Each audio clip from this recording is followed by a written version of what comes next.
विरारच्या इकडे AC blast झाला, तिकडे ऑक्सिजन होता, त्यांनी एवढा भडका घेतला की हालचाल करायला वेळ मिळाली नाही. अशा काही दुर्घटना ह्या घडताना दिसत आहेत.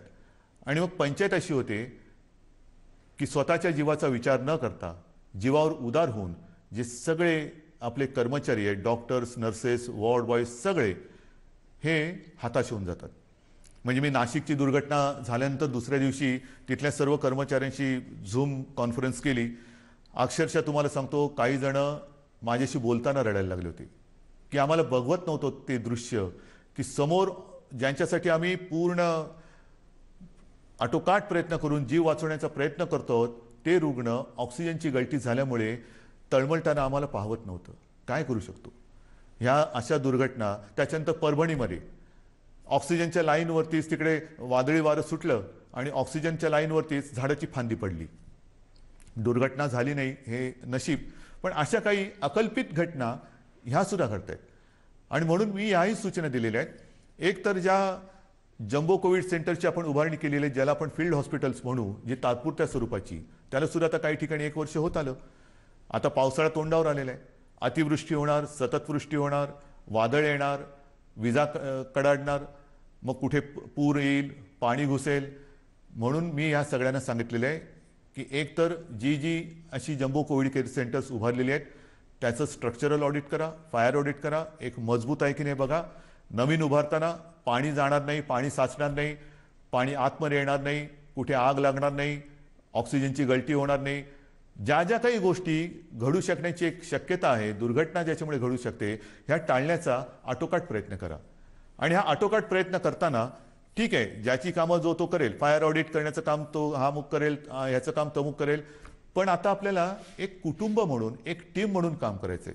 जरी एखादी गोष्ट आपल्या लक्षात आली काम करताना की इकडे काहीतरी गडबड आहे, इकडे काहीतरी होऊ शकतं, तर तात्काळ आपल्या वरिष्ठांच्या ते लक्षात आणून द्या की येता जाताना वाटलं की अरे काहीतरी बरोबर नाहीये, ह्यानी मोठं काहीतरी घडू शकतं.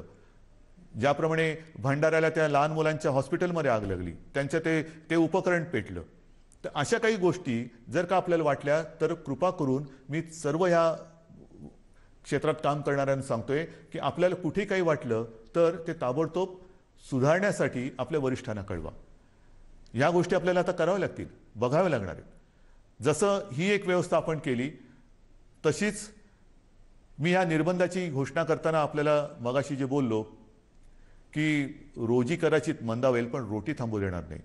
आणि मग या निर्बंधाच्या काळासाठी आपण सुमारे 5,500 कोटी, सुमारे 5,500 कोटी एवढ्या रकमेचं एक प्रचलित शब्द आहे पॅकेज, एक पॅकेज जाहीर केलं. मग पॅकेज जाहीर केलं, पुढे काय झालं? जाहीर केल्यानंतर तसंच झालं का नुसतं जाहीर केलं आणि थांबलं? नाही, तसं नाही आहे. आपल्याला कल्पना आहे की सुरुवातीला आपण जी शिवभोजन थाळी 10 रुपयात सुरू केली गोरगरिबांचं पोट भरायला, ती या कोविड काळामध्ये गेले वर्षभर 5 रुपयांनी केली होती. आता पुढचे 2 महिने आपण ती मोफत देत आहोत. आणि मग गेल्या काही दिवसात जेव्हापासून ही मोफतची घोषणा केली, त्याच्यानंतर 15 लाखाहून अधिक मी म्हणेन आपल्या नागरिकांना ज्यांचं अन्न किंवा ज्यांचं जेवण ह्या शिवभोजनवरती आहे, त्यांना आपण त्याचं नाही म्हटलं तरी एक लाभ देऊ शकलो. किमान 15 लाखाहून अधिक नागरिकांना ह्याचा एक शिवभोजनचा त्यांनी स्वाद घेतलेला आहे. आत्तापर्यंत एकूण जर का बघितलं तर 3,94,00,000 म्हणजे जवळपास 4 कोटी लोकांना ह्याचा लाभ झालेला आहे आत्तापर्यंत पूर्ण वर्षामध्ये. आणि आपल्या राज्यात सुमारे 890 शिवभोजन केंद्र सुरू झालेली आहेत.